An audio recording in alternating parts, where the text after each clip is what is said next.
शाहीन बाग के लिए इन्हीं का इस्तेमाल किया गया था। सारी दुनिया में बाजा बजाते ढिंढोरा पीटने का हमारा लोकतंत्र है, पर ये क्या कर रहे हैं बीजेपी की सरकार?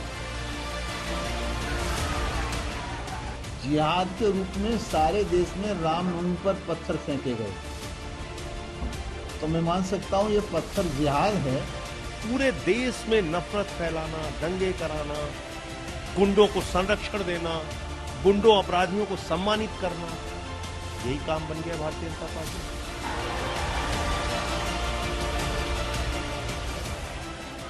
पहले राजनीतिक बयान और जानकार मानते हैं कि इन्हीं की पृष्ठभूमि पर खड़ा हो जाता है घमासान।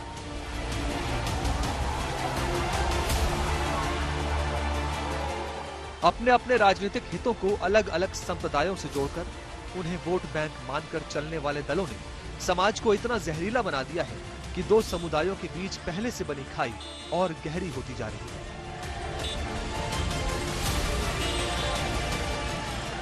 इसी का परिणाम है अविश्वास, जो कभी पथराव के रूप में दिखता है, कभी बदले की भावना के, कभी पुलिस हटाने के ऐलान, तो कभी हिजाब विवाद, तो कभी लाउडस्पीकर पर घमासान के रूप में। दिल्ली की सोशियो कल्चरल संस्था अनहद के आंकड़े बताते हैं कि देश के भीतर भड़काऊ और संप्रदायों के प्रति नफरत भरे बयान बहुत तेजी से बढ़े और घृणा भरे अपराध भी। 2014 से 22 के बीच नफरत भरे बयानों के मामले 54% तक बढ़े हैं, जबकि सांप्रदायिक अपराधों के मामले 46% तक।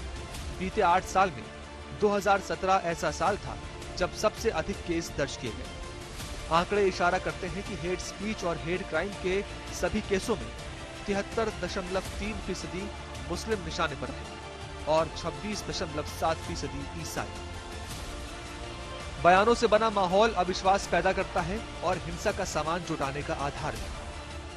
जब इतनी तैयारी हो चुकी है और जब लोग दंगों को लेके इतनी वेल प्लान तरीके से इतनी चीजें इकट्ठा कर चुके होते हैं, तो हेट स्पीच मुझे लगता है वो चिंगारी का काम करती है, जो वो दंगा उसी वक्त भड़का देती है और उसके बाद जो उन्माद पैदा होता है, जो अलग अलग तरह के वीडियो सोशल मीडिया पे वायरल होते हैं, हमारा तंत्र उतना इक्विप नहीं है कि उन सबको कंटेन कर पाए। देश में सांप्रदायिक हिंसा की घटनाओं में कई बार जो हम इधर देख रहे हैं कि हेट स्पीच बहुत ज्यादा हो रही है। बार बार यह कहना कि बांग्लादेशी घुसपैठिए, रोहिंग्या मुसलमान इसके लिए जिम्मेदार हैं, उन्होंने देश में अनधिकृत कब्जा कर लिया है। हाँ, अगर देश में एक संप्रदाय को इस तरीके से कहा जाए, या जैसे एक भाजपा के सांसद ने ट्विटर पे लिखा JCB यानी जिहाद कंट्रोल बोर्ड, तो आप इस तरीके से जानबूझ के लोगों को भड़काते हैं तो उससे माहौल बिगड़ता है। तो ये चीजों पे रोक लगाने के लिए जो भी सरकार को जरूरी है वो करना चाहिए। देश में महंगाई, बेरोजगारी का मुद्दा राजनीतिक सामाजिक विमर्श में जगह भले ही न बना पाए, लेकिन उसके विमर्श में हिजाब, हलाल और लाउडस्पीकर जैसे विवाद जोर शोर से गूंज रहे हैं। इस साल सबसे पहले हिजाब का विवाद भड़का। 1 जनवरी को कर्नाटक के उडुपी में गवर्नमेंट PU कॉलेज से हिजाब विवाद ने तूल पकड़ा। 6 छात्राओं ने दावा किया कि उन्हें हिजाब पहनकर क्लास में जाने से रोक दिया गया। कॉलेज के अधिकारियों के खिलाफ उनका प्रदर्शन जल्द ही देश भर में आंदोलन बनकर फैल गया। कर्नाटक से आई ये तस्वीर प्रतिरोध का प्रतीक बन गई।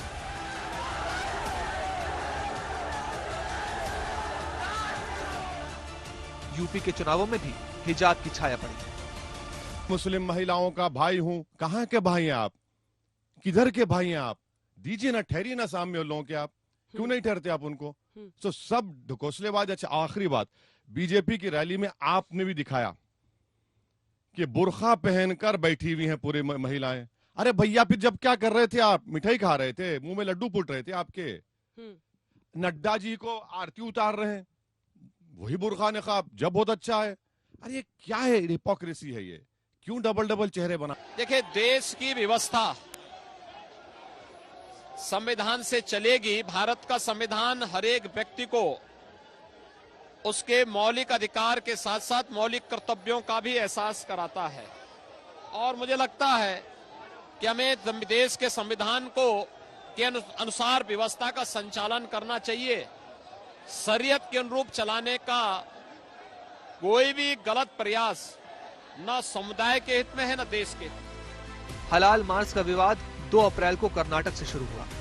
उगादी त्योहार के बाद हिंदू जन जागृति समिति सहित कर्नाटक के कुछ संगठनों ने मुसलमानों के हलाल मीट खरीद के खिलाफ अभियान छेड़ दिया।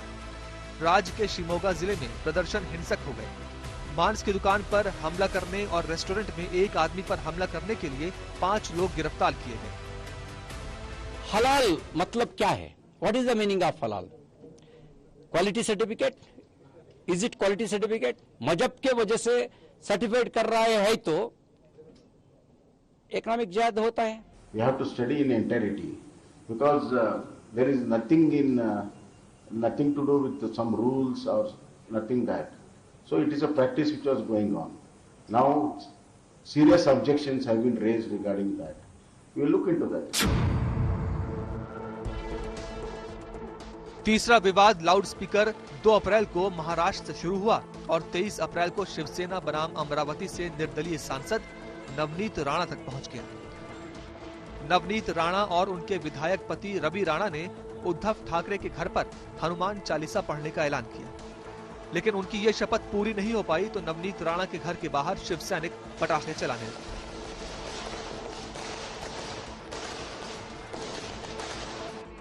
लड़ाई सरकार के साथ थी तो पुलिस सांसद को गिरफ्तार करने पहुंची। तनातनी बढ़ी। सांसद नवनीत को पति सहित धार्मिक भावनाएं आहत करने के आरोप में गिरफ्तार कर लिया गया। 2 अप्रैल को यह विवाद मनसे नेता राज ठाकरे ने शुरू किया था।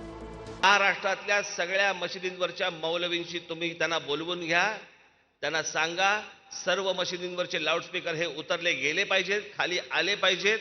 3 तारखेनंतर तुम्हाला कोणताही त्रास आमच्याकडनं होणार नाही। तनाव पैदा करने की जो सिचुएशन है उसके ऊपर हम ध्यान रखे हुए हैं और कोई भी हालत में कोई भी व्यक्ति या संगठन इसके बारे में एक स्वास्थ्य बिगाड़ने की कोशिश करती है तो इसको एकदम स्ट्रिक्टली एक्शन की जाए।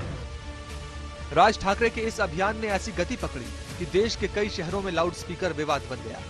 जगह जगह मस्जिदों के लाउड स्पीकर के विरोध में सार्वजनिक स्थानों पर लाउड स्पीकर बजाए गए। भारत उत्सव धर्मी देश है। हर उत्सव के रंग अलग अलग हैं, लेकिन इस वक्त हर धार्मिक उत्सव का रंग सांप्रदायिक नजर आने लगा है।